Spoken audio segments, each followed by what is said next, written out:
အားလုံးပဲမင်္ဂလာပါဒီနေ့ဗီဒီယိုမှာတော့ကျွန်တော်ကဒီ Google Gemini ရဲ့ Camera Live ကိုဖွင့်ပြီးတော့ English vocabularies ပေါ့နော် English စကားလုံးလေးတွေကျွန်တော်တို့ဒါတိုက်ရိုက် live ပြပြီးတော့ဒါလေ့လာတဲ့ပုံစံလေးကိုပြောပြပေးမှာဖြစ်ပါတယ်ဆိုတော့ကျွန်တော်တို့အရင်တစ်ခါလုပ်တဲ့ပုံစံတိုင်းပဲ Gemini ကိုဒီ power clock နှိပ်ပြီးတော့ဖြစ်စေကို customize လုပ်ထားတဲ့ပုံစံတိုင်းဖြစ်စေခေါ်လိုက်မယ်ပေါ့နော်ပြီးရင်ဒီမှာဒီဘေးက type sorry ဒီကျွန်တော်တို့ direct live သွားမယ်ခလုတ်လေးကိုကျွန်တော်တို့ပြောင်းမယ်အဲ့တော့ဒီမှာပေါ့နော်ဒီဘေးကခလုတ်လေးကျွန်တော်တို့နှိပ်လိုက်မယ်ဒါဆိုရင်သူlive ဖြစ်သွားပြီပေါ့နော်ဒါဆိုရင်ကျွန်တော်တို့ကတနည်းတရားမှာမေးတဲ့ပုံစံလေးပြခဲ့တယ်ဒီနေ့တော့ကျွန်တော်ကဒီကင်မရာပုံစံလေးပေါ့နော်ဒီဘေးမှာပြပါတယ်ဒီကင်မရာလေးနဲ့တုံးချပြီးတော့မေးမဲ့ပြောမဲ့ပုံစံလေးကိုကျွန်တော်ပြပေးမှာဖြစ်ပါတယ်အဲ့ဒါလေးကိုကျွန်တော်နှိပ်လိုက်မယ်ပေါ့နော် okay so ဒါလေးကို English လို့ဘယ်လိုခေါ်လဲ That is a Rubik's Cube. Is there anything specific you'd like to know about it? ကျွန်တော်ကမြန်မာလိုပြောစီချင်တာပေါ့နော်ဒါလေးကို English မှာဘယ်လိုခေါ်လဲဆိုတာကိုမြန်မာလိုပြောပြပါအောင်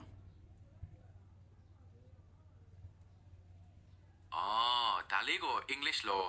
Rubik's Cube လို့ခေါ်ပါတယ်ခင်ဗျာ Okay ဒါဆိုရင်ဒါလေးကိုရောဘယ်လိုခေါ်လဲ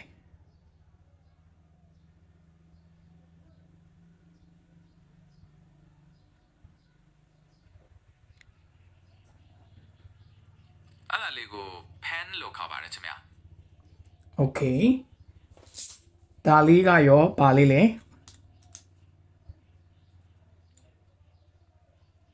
ဒါတော့ laptop no ဒါလေးကျွန်တော်ကင်ထားတဲ့ဟာလေး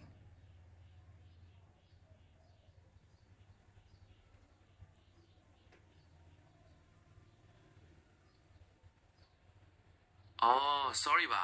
အဲ့ဒါလေးကို blister pack လို့ခေါ်ပါတယ်ခင်ဗျာ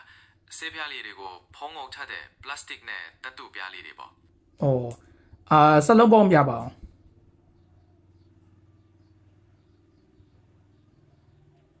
တေချာပါ English လို့ DPC ကို blister pack လို့ခေါ်ပါတယ်ခင်ဗျာဘာများထပ်တည်ချင်တာရှိသေးလဲသူ့ရဲ့စလုံးပေါင်းအောင်သိချင်တာပါ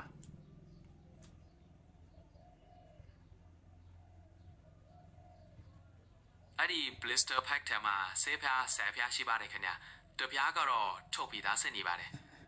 no ကျွန်တော်သိချင်တာသူ့ရဲ့ spelling ကိုသိချင်တာအဲ့ဒီစကားလုံးရဲ့ spelling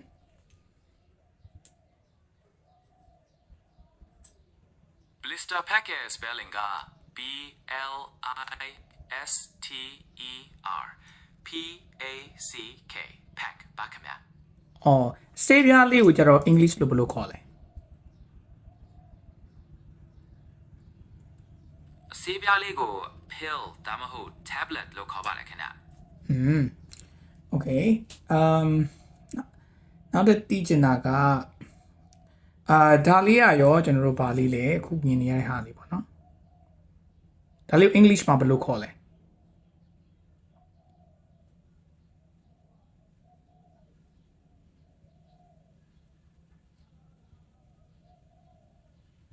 အဲ့ဒါလေးကို earbuds ဒါမှမဟုတ် headphones လို့ခေါ်ပါတယ်ခင်ဗျာတချင်းသားထောင်ဖို့တုံးကပါနော်